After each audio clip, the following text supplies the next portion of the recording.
In the 1980s to 90s, two young college students would vanish while on their way home on cool March nights after getting off of buses to head back to their dorms. Decades later, we are left to ask if there are any similarities between these two cases, or could a notorious serial killer be involved?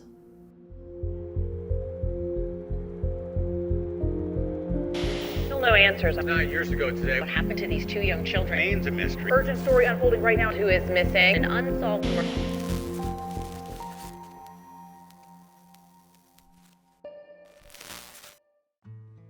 "22-year-old Karen Wilson was born on February 2nd of 1963 to her mother Jenny and her father Raymond Wilson, who was an Air Force lieutenant colonel. Karen was raised by a close-knit Mormon family, originally from Utah. Karen was also a full-time senior student at the State University of New York, located in Albany. She also worked as an aide to Assemblyman Samuel Coleman, D. Rockland, under a school internship program, and had become a vital member of his staff, helping the first-term assemblyman prepare for legislative sessions. She aspired to have a career in the Foreign Service. Despite all of the work and school she was jumping between, Karen frequently returned to her family home in upstate Plattsburgh to spend time with her parents. Her idea of a good time, however, was staying in her dorm and baking brownies, being described by a former roommate as a Susie homemaker type. She was not a party girl and would not have accepted a ride from a stranger or hitchhiked. She was also dating a 22-year-old man named Mark Fody. On March 27th of 1985, Karen would leave Coleman's office in the Empire State Plaza around 5 p.m. From there, she went to a tanning hut located at 1670 Central Avenue in the town of Colony, leaving there around 7:20 p.m. A bus driver would later tell police that he thought he had picked her up and dropped her off in downtown Albany, where she could catch an express bus back to the university campus on the outskirts of the city. There would then be 3 unconfirmed sightings of Karen that evening. Witness number 1 would recall traveling southbound on Fuller Road after she turned from Central Avenue. She stated that as she approached a gas station, believed to be the Working Man's Friend gas station, on her left, around 8:15 p.m., she passed a very slow-moving vehicle, also traveling southbound. She could not recall any specifics of the vehicle's description, except that the operator was a white man in his 40s, with an intent look on his face. The male had a beard, brown hair with a reddish tint, and a long nose and face. Witness number 1 then seen a female believed to be Karen walking along a guardrail along the west side of Fuller Road near Cisco Food. By the time that witness number 1 reached Fuller Road at Railroad Avenue, she had already driven past the female. Witness number 2 also claimed to see a female believed to be Karen walking along on the west side of Fuller Road between 8:10 p.m. to 8:15 p.m. This witness stated that the female was walking south of the entrance of 6 Mile Waterworks, also known as Rensselaer Lake, near the construction road leading west off of Fuller Road. This road is located just north of the I-90 underpass. The female was said to be walking on the grassy portion off the sidewalk with her head down. A smaller person of unknown sex was walking along Karen's right side, almost shoulder to shoulder, seemingly urging her up an embankment or incline into the 6 Mile area. The smaller person was described as being between 5'5" inches tall to 5'8" inches tall, and being between 120 to 140 pounds. When the female turned her head to the left, witness number 2 said that she appeared to be nervous. Witness number 2 also described a white male following about 50 to 100 feet behind the 2 subjects, and he was walking at a steady pace, but not seeming to be gaining on the 2. He was described by witness number 2 being around 5'11" inches tall, with a slim build, in his early 20s, and wearing dark pants and a waist-length jacket, possibly beige. He had light-colored hair, gold or red, and a beard or some type of facial hair. The couple then returned to the sidewalk and began walking on a normal manner, southbound on Fuller Road.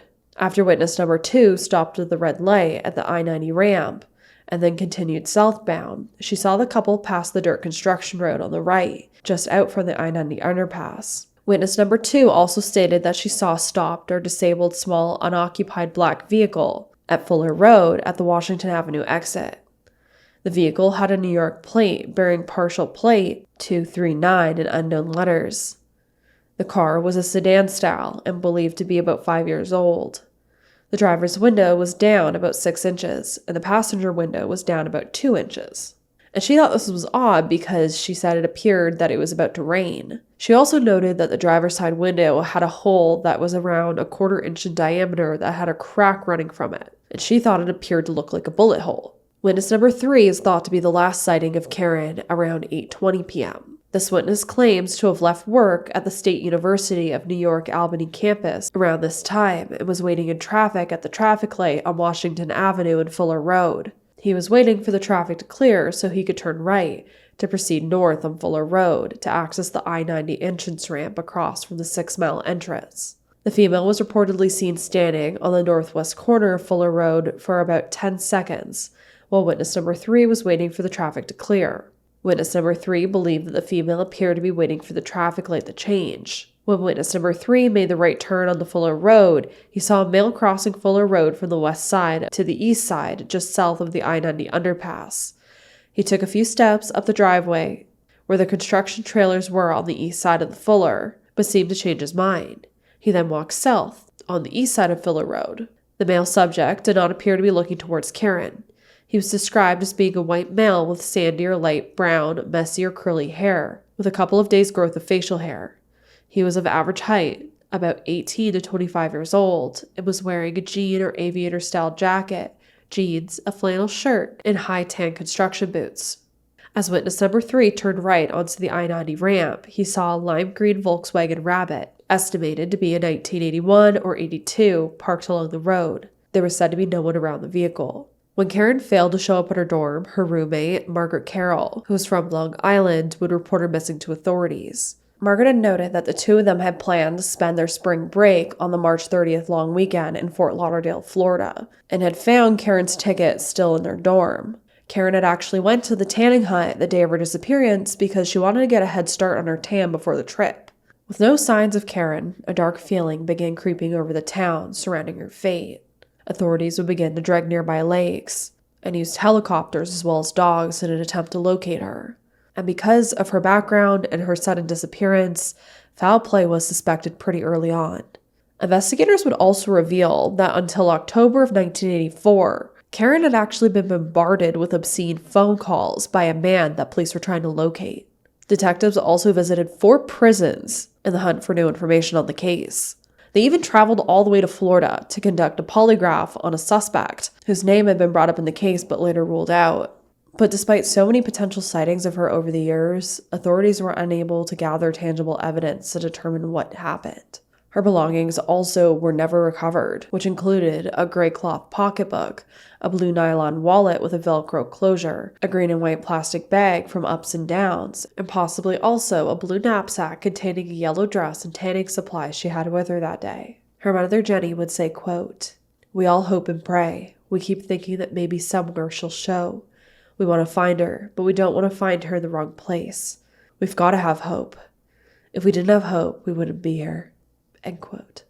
Around 2015, an anonymous phone call would be placed to the State University of New York police by a man claiming to have information on the Karen Wilson case, and gave police the name of another man who he said police should look into as someone that could have been possibly involved.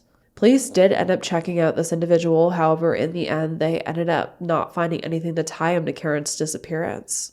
And authorities hoped that the anonymous caller would get back to police and provide more information. There was also a man named Jeffrey Williams who had been a subject of state police investigations. However, in the end, they said that he was allegedly no more a suspect than anyone else. But it would turn out that Jeffrey Williams was a 3-time felon whose criminal history included a sodomy conviction in Saratoga County, and who was then in the Albany County Jail after being charged with parole violations. Despite this, Jeffrey Williams has denied any role in Karen's disappearance. Another possible suspect in Karen's case died in a house fire in 2013. Authorities stated they were never able to directly link the man to Karen's disappearance, and they didn't think he could be involved because he reported to work as usual at 4 a.m., which I don't know what that means. I want to take that as they don't think that someone that would have taken her would have just gone to work after, but I mean, that would be, I guess, an alibi, so why wouldn't they? But to this day, we don't have any answers for Karen or her family. Karen is described as a white female standing 5 foot 3 inches tall and weighing around 114 pounds, with brown eyes and brown hair. She was last seen wearing faded blue Levi's jeans, a light blue short-sleeve Izod golf shirt, a cream-colored women's raincoat, white sneakers, a 14-karat gold ring with blue zircon, and a Seiko watch with a black face. She was carrying a gray cloth pocketbook and may have also been carrying a blue knapsack.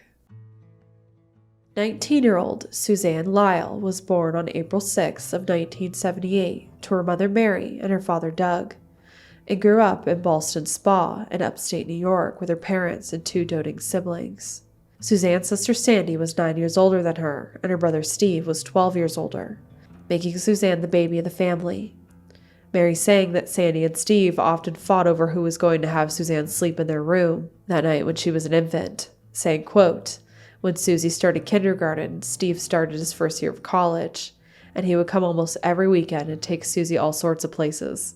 He couldn't stand being without her." End quote. Suzanne was known for loving to sew and write poetry. She could often be found stitching sequins into t-shirts or making animals to sell. But her biggest passion in the late 80s to 90s was computers.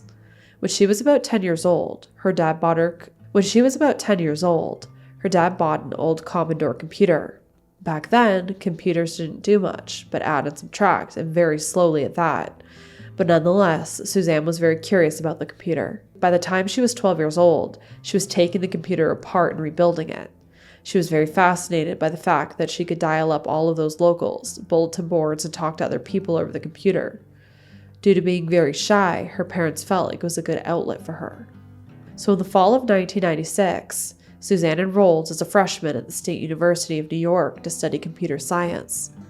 Funny enough though, Suzanne knew more about computers than the teachers did at that time, so that's why she decided to transfer to the University at Albany, hoping she could get a little more advanced lessons in the fall of 1997.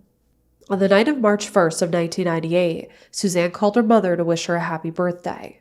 She apologized for not coming over to see her that night, but she wanted to focus on her midterm studies. On the following evening of March 2nd, Suzanne went to her part-time job at a computer software store at the Crossgates Mall in Guilderland, New York. This is a job she had taken to make some extra cash. That day at work, her manager recalls everything seeming fairly typical. Suzanne did seem a bit bummed about an exam she had taken earlier in the day, but other than that, everything was normal. After the store closed at approximately 9:20 p.m., Suzanne was last seen as she departed her job and boarded a Capital District Transit Authority bus heading to Collins Circle at the State University of New York in Albany, New York, where she was a student. An anonymous friend would recount seeing her exit the bus at Collins Circle at approximately 9:25 p.m. to 9:45 p.m. and began walking in the direction of her dorm.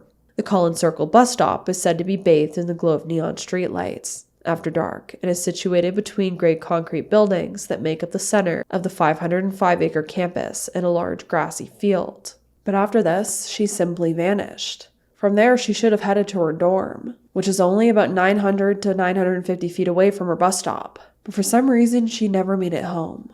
The following day, Suzanne's long-term boyfriend, whose name is Richard Condon, would call her mother Mary and inform her that Suzanne hadn't made it home to her dorm the previous night. She also hadn't called him or emailed him as she normally would. Hearing the news, her father Doug would immediately jump in his car and drive over to the university. And upon arriving, her room didn't look disturbed. Her glasses were left behind and her hairdryer was left on the bed. So Suzanne's family went to the campus police to try to report her missing, but they were turned away and were told that she most likely was at some friend's dorm after a night of partying and she would eventually, contact someone. They literally told her family to wait a few days and they would eventually get a call from her and, it wouldn't be an issue. The issue was Suzanne didn't party, she didn't drink, she didn't do drugs. Just like Karen, she wasn't a risk taker. She was reliable. Due to her busy schedule, she had to keep a fairly strict routine. Suzanne divided her time between studying, her part-time job at the computer software store at the mall, as well as another job that she had at a computer firm 10 miles away in Troy. So her family knew something was terribly wrong, even if no one was listening to them. After 2 days and another missed midterm, the campus police finally started to take Suzanne's disappearance seriously and then also contacted the state police for assistance. From there, the state police started to launch an investigation and began asking the family for information, Suzanne only officially being filed as a missing person on March 4th, days after she was last seen. That's 2 days for a perpetrator to flee, to hide her, and to destroy evidence, all because the campus police didn't take her disappearance seriously. Meanwhile, her parents were sitting by the home phone, waiting for her to call, praying for her return, and that if someone was holding her hostage, that they would have a turn of heart and they would release her. In the first month of the investigation, authorities searched over 400 acres for Suzanne, including campus, the Crossgates Mall, and local bike paths. But they would finally get a break in the case when they would end up tracing Suzanne's bank card, and they would realize that the day after her disappearance, it had been used to withdraw $20 from an ATM that was located at a convenience store. They'd end up cross-referencing this transaction with CCTV footage, which would lead authorities to a man wearing a Nike baseball cap being identified as a person of interest. But for some reason, this man would later be questioned and released. One of Suzanne's old college ID cards was also found in a visitor's parking lot at the campus. Now, interestingly, authorities won't say if Suzanne's boyfriend was ruled out as a suspect. What they will say is that multiple interviews have been conducted, but they won't say who and who hasn't been ruled out. But after a few months, Suzanne's case seemingly went cold. And because of this, her family felt like they needed to become their own investigators. So they began pouring every second of their day into trying to find their daughter. Her father, Doug, would end up writing to his daughter's possible abductor, quote, "All I'm asking is for your response. I often wonder whether March 2nd means anything to you. Do you remember the 19-year-old young woman that you took from us? Do you still have her with you? It has been nearly a year since she vanished, but she is just as loved and dearly missed. Do you know the person you took? I'm not sure what I would say, although after so much time, surprisingly, I don't hate you. I know nothing about you. I wonder, were you ever like Susie? Did you love homemade chocolate chip cookies? Did you go to Rush concerts? Did you play jokes on April Fool's Day? Do you spend time on your computer, oblivious to anything else going on around you? Susie is more than just a girl in a poster. Her mom and dad, Steve and Sandy, miss her daily. She has dreams, hopes, and potential." End quote. But there were some suspects over time. A convicted serial assayer named Claude Wiltsey would turn out to be wanted for violating his parole around the same time Suzanne disappeared. Authorities would end up picking Claude up outside of Springfield, Illinois, and would end up escorting him back to Albany for questioning, but he was eventually ruled out. So authorities began looking into the connection between both Karen and Suzanne's disappearances. Both young women were last seen getting off public transportation buses in the same area. Both of them attended the same school, but over a decade apart. It's also interesting to me that they both disappeared in March, but 13 years apart. Very odd. Could it be a pattern? 7 years later, a man named John Reagan was arrested for the attempted abduction of a Saratoga Springs High School student near Susie's hometown of Ballston Spa. He had already been charged and had an upcoming trial for a 1993 kidnapping in Connecticut. While it seemed like a promising lead, still nothing came of it. Another very interesting suspect that was brought up is that of Israel Keyes. And that's because Israel actually owned property in Constable, New York, which was approximately 3.5 hours away from Susie's college. And later that same year, he would enlist in the Army at Fort Lewis, Washington, processed out of Albany, New York, according to the FBI's website. And some aspects of Suzanne's case do seem to be consistent with Israel Keyes' modus operandi. For example, he did make some transactions with another victim's debit card. He was also known to rob banks. Additionally, he did frequent areas like parking lots when looking for potential victims. And he would have been around 20 years old at the time of Suzanne's disappearance.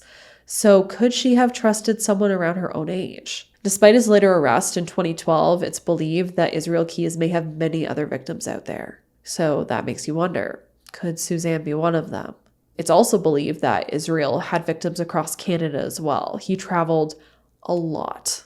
And if you didn't know about his case, you should definitely look it up. He was known to have kill kits that he had previously hid around North America, so that if he wanted to go to that spot to kill someone, he would just go get his kill kit and do it. He was a monster. It's definitely a case you should look into if you haven't. So as years would pass with no answers for Suzanne's family, they decided to found the Center for Hope, a nonprofit that provides resources for families of missing persons. Her mother Mary saying, quote, "When somebody goes missing in your family, you think to yourself, it's just me. Why did this happen to me? The Center for Hope brought a lot of people together. When you're sitting in the same room and looking at all the other faces, you're not alone in this fight." End quote. They also found a lot of creative ways to spread the word on missing persons cases, such as putting the faces of the missing on the playing cards. They even produced coasters featuring photos of missing Albany area people and distributed them to local restaurants and bars. which are all great ideas. After this, they would begin to push for legislative changes. And in 2003, President George W. Bush would sign for Suzanne's law, which keeps law enforcement from imposing a waiting period before accepting missing persons reports for young adults between the ages of 18 to 21 years old, which is such an important law. Honestly, there shouldn't be a waiting period for anyone if someone is adamant enough that this person's missing, that it's out of the norm. On top of that, in 2007, the Suzanne Lyall Campus Security Act was signed into federal law, requiring colleges to create written safety plans with local law enforcement. It may have been too late for Suzanne, but hopefully these new changes can help other families in the future and ensure that either young adults aren't going missing or they're found in a quick fashion. From what's been said, the university police still keep a photo of Suzanne on the bulletin board. She may be missing, but she will not be forgotten. In present time, Suzanne's mother still lives in the same home her and her siblings were raised. Her bedroom has also mainly stayed the same as it was when she disappeared. But sadly, her father passed away in 2015 without answers. It's like looking for a needle in a haystack. Mary Lyall has left no stone unturned in the search for her daughter. I've tried everything to try to find you, and I hope that someday I will. Suzanne Lyall was last seen leaving her job at Crossgates Mall in 1998. The 19-year-old is believed to have boarded a CDTA bus bound for UAlbany. What happened to her after that remains a mystery. I really would like to have this case and find my daughter. Mary Lyall and her late husband Doug Lyall created the Center for Hope, a group supporting families with missing loved ones. The organization recently reached out to H2H Associates, a Troy company specializing in underwater surveying and mapping. We've always wanted to get out and help out with this case specifically because it affects our area. Mary says Suzanne could have been near the Mohawk River in Waterford before her disappearance, so that's where the search was focused on Friday. It's so important because it's just a way to help out the family that a terrible tragedy happened to. The H2H survey vessel collects millions of individual data points to create a high-resolution model of the environment both above and below the waterline. It's a real gift, just because you know that the technology is such that you can find objects and see them in quite great detail. The company helped find the body of Noelle Alcarambla, a Troy woman reported missing last year. Suzanne's family is also hopeful this search will finally lead to answers. I need that. My family needs that. Suzanne's friends need that. Everybody needs that. Suzanne Lyall is described as a white female standing 5'3" tall, weighing around 175 pounds, with light brown hair, with highlights and blue eyes. She has a light brown birthmark on her left calf, a mole on her left cheek beneath her earlobe, and a surgical scar on her left foot. She was last seen wearing a long black trench coat, a black shirt, and blue jeans. She was carrying a black book bag or tote bag. She was also known to be an avid computer user and enjoyed spending time conversing online. To this day, both Karen and Suzanne's cases remain unsolved. Was there a serial killer lurking around these New York college campuses looking for victims? Are these cases connected, or are the details just coincidence? In conversations with Karen's friends and family, they think about this every day, and it's something that they've lived with since 1985. State Police Senior Investigator Aaron Stefanik says the 22-year-old college senior had a bright future ahead. She was well-liked, very intelligent, had a lot of friends, very close to her family. She really had everything going for her. Stefanik says Wilson was getting ready for a spring break trip to Florida. She was last seen confirmed to be at the Tropical Breeze tanning hut at 1670 Central Ave in Colony. Wilson was wearing blue jeans and a blue shirt. Over the past 40 years since her disappearance, police have chased thousands of leads. And we're still taking in leads. Every month we get a call on Karen. You know, this is a case that really impacted the community, and she hasn't been forgotten about. The state police have not forgotten about her. Staying hopeful is something Mary Lyall knows well. She co-founded the Center for Hope after her daughter Suzanne also went missing. I still 27 years later, I still see the police about once every couple of weeks. She says she gets calls from people across the country saying, "What do I do now? I've been sitting on my hands. I don't know what to do." And we kind of guide them through, what to do. Some cases get resolved, but police say others, like Karen and Suzanne's, need the community's help. And maybe there's something that you wish you had shared with the state police at this point. We want to hear from you. Despite the similarities, authorities have never officially linked these two women's disappearances. But my question is, what do you think? Is there any other information that I didn't include here that I don't know about? Let's have a conversation down below in the comment section. I'll be down there with you all chatting. My heart goes out to both of these families. It has been decades too long. And as always, I hope you all stay safe out there. Lock you indoors, and I hope to see you in the next video. Bye.